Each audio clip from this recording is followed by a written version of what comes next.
Alright, piecewise functions is what we're talking about today, ladies and gentlemen. And piecewise functions are just some really unique graphs. And you can actually do some cool stuff with Desmos with it. But piecewise functions are just basically a function. It's not continuous. Okay? With different rules or equations over different domains. Looks like I'm just pounding the keyboard with my fist the way I'm typing today. Okay, so a function, it's not continuous, and you're probably going, wait, hold on, what the heck is continuous? I'll explain it later when we get to calculus. It's with different rules or equations over different domains. Okay, I'd love to sit here and draw this stuff out for you, but since I have the drawings of a 2-year-old, in other words, my son draws better than I do, I'm going to go to Desmos, and I'm going to show you how to use it to really get this stuff down. Okay, so Desmos. Alright, so normally you guys are used to graphing, and it goes over the entire domain of the graph.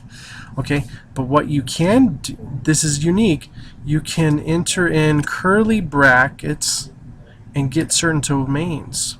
So let's just say we want everything less than 5. Oh, no, let's go a number we can see, less than 2. Okay, so now what you've done is you've restricted this graph to this part. Okay, now if you go up to the edge of it, it's going to be undefined, so it's almost like you have an open dot. So if we have an equal sign here, okay, you can actually get it to be a whole number there. Alright?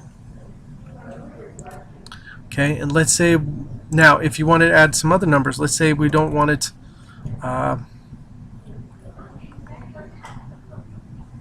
let's go this way. Okay, let's say we want it greater than -1 but less than -2. So on this domain, you are paying attention to this function, 3 times x. Okay, now what if we're outside of that? What if we are, say, let's go y equals x squared. Okay, let's say for every number less than 1. So let's say x is less than -1. And let's say equals as well. Alright, to complete this part. X is less than or equal to -1.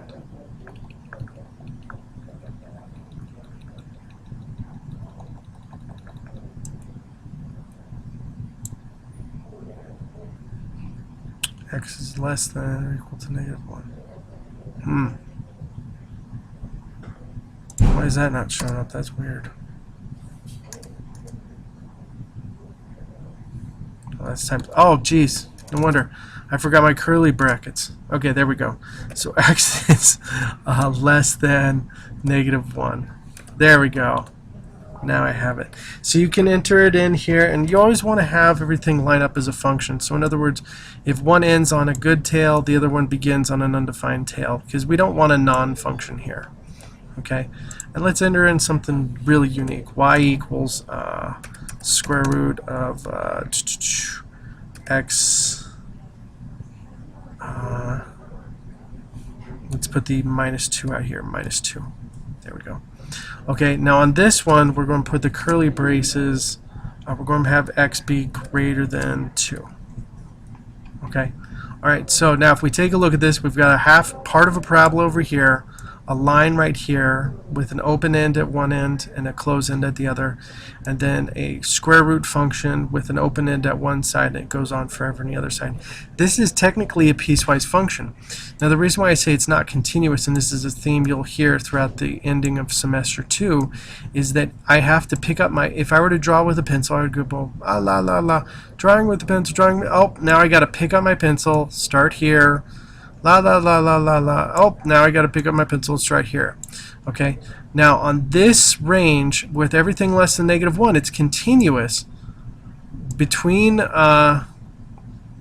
let's say, -1.9 or 2.999 and no, negative 1 point or 0.9999. Okay, and look how the x's, and I'm paying attention to the x's. I'm not looking at any other number.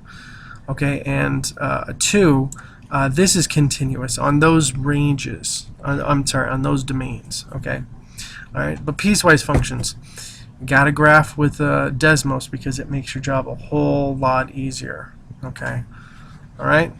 Thank you guys, and have a great day.